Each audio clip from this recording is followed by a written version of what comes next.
Kono wachinen manyien matika kati chawa me lok lobo headlines ngo matika kati madong kubeti dul madir makiloni World Bank tika kati ki lok negi bikonyo mona imaroma ali baye piara bichil kichane me konya biachara gi matiana tian million me dollar ye miario ki apawi abir ojana dutua World Bank just 2 weeks ago ukati ki lok ni genno be go chwalo kon mo I Uganda pe chiak ma wakati ke ma petika ni ango gini kumbiri dong me kati ki chane me konya mon very why get a doctor ki lock ma megi ko.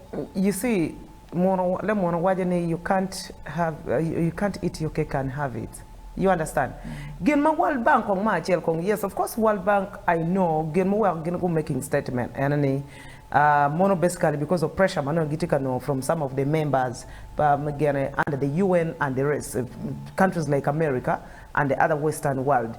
But at the end of it all also, because there's a time I'm questioning, but I remember questioning World Bank itself on their Twitter handle. KT Wajini, Uganda is a sovereign country. Ghana is a sovereign country.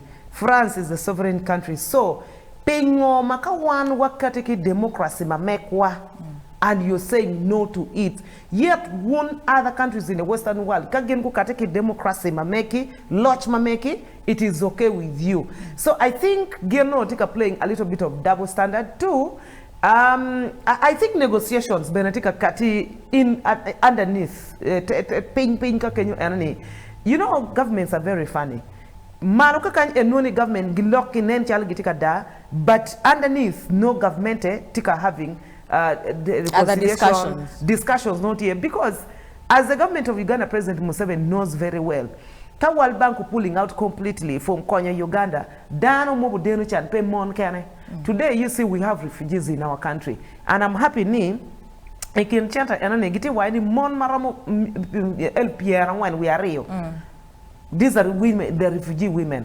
Mati I Uganda, umierke konye, then watiki mon mukene mati maybe widows, beno umierke mine gichete. So I think Johnny go bene pain doc who I know. Okay, fine. Look, Johnny go katiki chick bamegi, but are we going to let the innocent citizens? Oh, we are going back on. That's why I say you can't. Me no go wajati part. Ita me jono me go katiki lokati. Yes. Anero girario. Pero Robert tieni mi achel giramo mi ochene, but it's going to cause conflict. La chencha amero wachini NGOs magamento fongi makelo through an association makelon CS bag. Me munigamento bino cho ofon wigi e lokum kui e lokum kono ngamo beratimeni. John Eroni go level mo wachini chene ma megi pigiramo chale direct board gamente. Chene ma megi be carve through implementing partners. Dulma pichuin kum gamente matika tijmene kengi outside the box. Mano peki kara chingamente. Inge ngamo time. Go cha wo gamero wajini petie chene mo makaro tiaro ki chingi tiaro wago. Minister mo beri mi achel mo beri loin mater beri means of gender. PM projects mano tio mau no pere ye beri projects matika tiaro ka konyo vulu. Da tika nena kumberi gera World Bank udugu.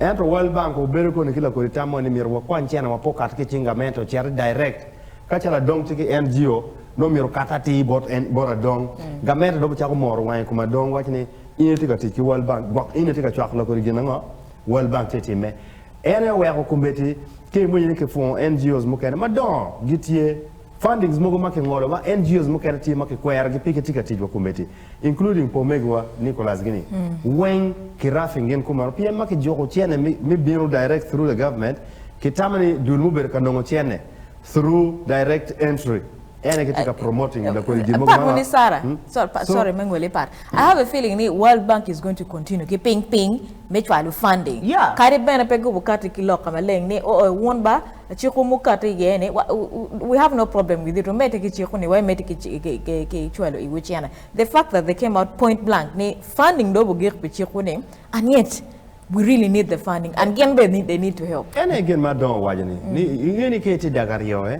kaki nyono witunga mi rei doctor kuja so ke nyono witunga chel fotuka pape era kitika watitimo kitika watachero and I want to tell you la wa nene parliament a very sad statement mathematica karoke motion tika ba ni gen pege ge ngar ma ken matio being labeled as an LGBTI mechero yak pagamente kun ka the first statement makar ko wai miro peke mi wala ko jone ngu chere ko o ya pagamento ka nongo kony ento 2 days ago atene am statement ka la parliament ki kume gu cha ko chamu log gio me dwa ko na chen mi nyuta ni gen gitika log gen mabe o nyo gitika chunka mabe we gwak gi dwa Sarah mape bien I want us to discuss point ango me magamete nyo joke and Sarah including you na ni cha waje kanye you are chill mo ramon na kere ni kira dong funding pera ki bor World Bank we cut the cabinet because the cabinet is too big chena padang tika cha kono taxation compared to the population may Uganda yes half the cabinet half the